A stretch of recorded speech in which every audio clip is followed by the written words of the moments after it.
When I first started this channel back in March 2021, one of the first videos I made was from Brian Holdsworth, a theist who seems to fill a lot of gaps in life's questions with God, and then reaches to explain why that God is the only reason that anything makes sense. Well, apparently, life has no meaning without God, so I'm naturally very intrigued.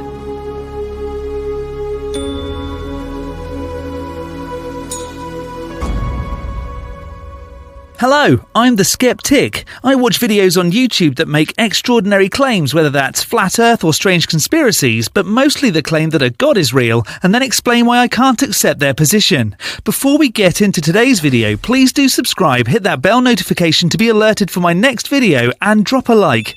That would be amazing. In this God Squad video, Brian Holdsworth, a YouTuber with almost 80,000 subscribers, talks about how God gives life meaning, explaining how people must feel without meaning, and then explains where meaning must come from. A lot of claims, I bet, with no demonstrating it to be the case. Let's see. We are all familiar with the fact that we have basic needs, and we are even familiar with what some of those needs are. I need to eat, sleep, laugh, amongst other things. I wonder where this is going. We all need food, we all need shelter from the elements, we all need bear spray, probably. Luckily, bears aren't a problem in South England. We all need relationships with other reasonably functional human beings. Preferably, for me, ones that don't assert things without proof. I get you, Brian. But there is one that we seem to lack consideration for, or we overlook, or even if we don't overlook it, we lack an appreciation for what the implications of having it or not having it are. I'm talking about the belief that our lives have a certain meaning. I'm not just talking about the sum total, but even the more condensed experiences of our lives, that they convey some meaning to us.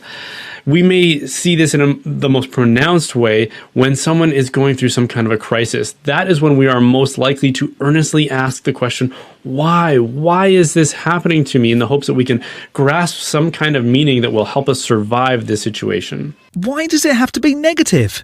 Can't you do something positive and go, why did that happen? How awesome am I? This is critical because without it, many of us would just give up. Many of us wouldn't be able to endure all the hardships, suffering, the losses, the difficulties, the distresses, or even just the daily grind of daily life. Why?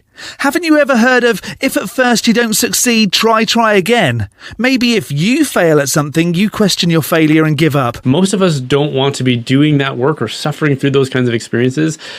But since we must, there is a consolation in the belief that there's some kind of meaning to it, even in and perhaps especially in our trials and tribulations, that there's some kind of a lesson to be learned in the information that is being conveyed through those experiences, and that if we are attuned to it, we can grow in strength and wisdom. Oh, there's so much being said here, which seems like a common theme when people assert things with no evidence. 1, there's some kind of meaning to why things happen. How do you know? How can you show that? 2, how do you know information is being conveyed through experiences? 3, how do you know you can be attuned to information through experiences? Even a nihilist like Friedrich Nietzsche said that whatever doesn't kill me makes me stronger. Which is just a saying. And in no way do you need a God to understand that you can learn from your mistakes. In other words, there is some good derived from my experiences, even the most unpleasant ones. And if any of us really conceded that there was no meaning or purpose to our lives and truly meant that, then I expect that there would be far more people who would tend to just curl up into the fetal position and stay that way in a state of paralysis, or worse, tend to want to do something like interrupt their process of being alive. It sounds as though Brian has a presupposition that meaning has an outside source and is not just a construct. So it is literally vitally necessary for us to be convinced that there is some meaning to the experiences of our lives. No, it doesn't. Sure, it's nice to know that your actions have positive consequences, but meaning isn't necessary. And that meaning is being communicated to us through the struggle of existing. Okay, well that's an assertion. Surely it'd be a good idea to demonstrate it before continuing. Or maybe not. In order to stay alive, which I think most people would agree is preferable, this need must be met. if that would make you feel better. So what does it mean for our lives to have meaning?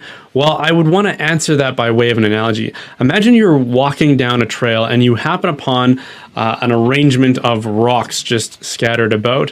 There are a couple responses that you could offer to this geological discovery. You could look at it and say, what does this mean? What is the meaning conveyed by this arrangement of rocks? Or you could look at it and assume that it has no meaning. It's just the consequence of a long, random process of cause and effect. Great. So 2 outcomes, one determined, one coincidental. How do we figure out which is the right path? Or do we go, I have no explanation. It must have been God.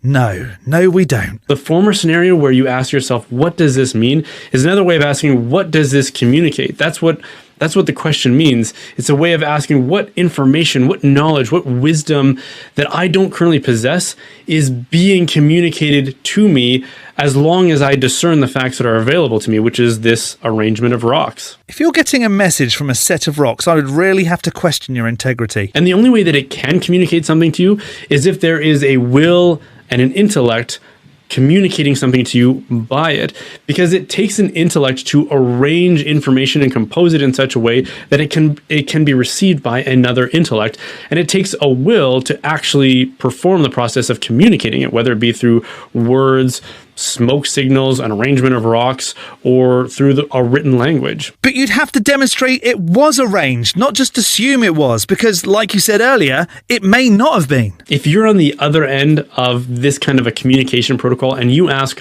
what does this mean?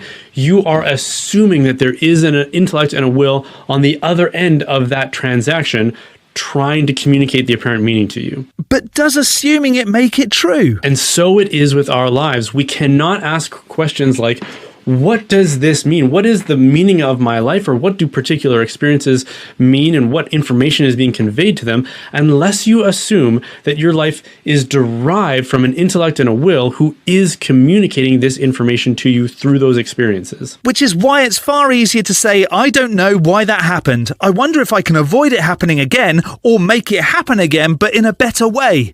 Why do you have to assume there's a message there at all? The alternative view is that you are a temporary expedient in a random, meaningless, chaotic sequence of cause and effect that doesn't convey any meaning or purpose or really any information at all. Yeah?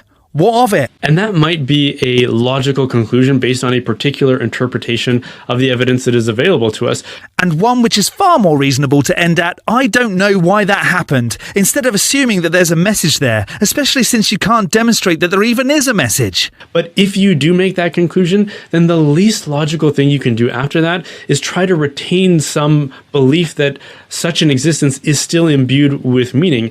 And we've already established that our lives have to have meaning in order for us to survive the paralysis that will descend upon us without such a belief. No, that's absolutely wrong. I don't believe there's meaning behind the things that happen to me, yet I continue. Now, some people would look at that and say, well, that's fine. You can derive your own meaning. You can invent your own meaning so as to be at peace with your own existence. You don't need a god or a higher intellect to derive that meaning from. And that would be a great part to end the video, Brian. You just said it, but no. Which, if we can revisit our analogy of the rocks on the trail, is like saying, well, these rocks don't actually mean anything, but I need them to mean something, so I'm just going to pretend like they actually do mean something and that they're communicating something which they are in fact not. He's really good at knocking down his own arguments, right? Why would you need to do that? Most people would look at that and say, well, you don't need to do that. Not every arrangement of matter in the universe needs to be communicating some hidden message to us. Yet it is vital that our own lives do communicate some meaning to us, and it can't just be arbitrary or an invention of our own fancy, because that would undermine the very fact that we need true meaning that comes to us from something external. I don't remember drinking when I started this video, but apparently I'm wasted now because that made no sense. When we say what is the meaning of a particular experience, we are saying what information that I don't currently possess is being communicated to me through this experience. Demonstrate there is a message being communicated, and if you can demonstrate there's a message being communicated, then you get to work out what it could even be. You're skipping a whole step. If the answer to that is, well, just invent your own meaning, well, then the question has remained unanswered because the question is asking for information that I don't currently possess. But if the answer is, well, just invent something from the inventory of your own thought, then the answer is attempting to offer information that you do currently possess in response to a need for information that you don't currently possess. That merely ignores or avoids the question in the hopes of avoiding a more difficult conclusion, which is that our lives do have meaning, and that meaning is being communicated to us by an intellect and a will that is far higher than us. Hands up, who lost where that was going? High enough to know the answer to the riddle, what is the meaning of our lives? And that is what we call God. And that would need to be demonstrated. That whole video was Brian assuming his position, word vomiting some claims that were never proven and then saying, well, it must be God. Great. I might take the same approach and declare myself the king of a country. Why not, huh? What did you think of Brian's argument? Feel free to add to the conversation below. But for now, we can skeptic the need for a God to offer meaning to life off the list. Don't forget to hit the like button and subscribe if you haven't already. From me, the Skeptic, stay safe, keep thinking logically and ask questions. Skepticism is the first step towards truth. See you next Saturday.